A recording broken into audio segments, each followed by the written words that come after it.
Chicken pakora করব। এখানটায় লঙ্কা আর নুন মাখিয়ে নিয়েছি।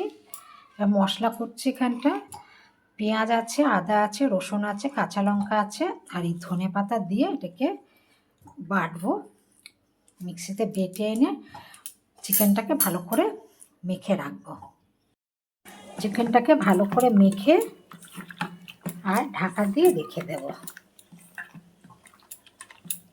আধা ঘন্টা ঢাকা দিয়ে রেখে দেব।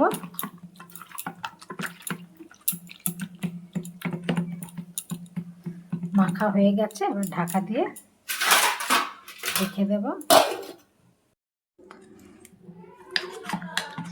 পকোড়ার বাটারের মাখাটা রেডি। ডিম দিয়ে কর্নফ্লাওয়ার দিয়ে সমস্ত মশলা ফসলা দিয়ে মাখিয়ে নিয়েছি। এবারে ভাজবো।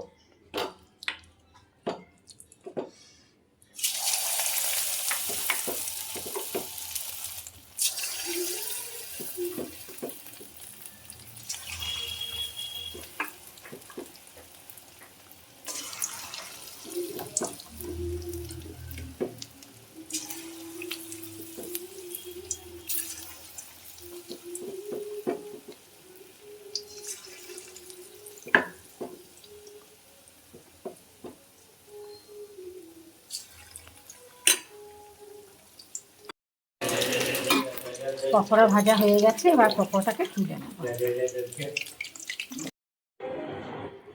পকোড়া কমপ্লিট।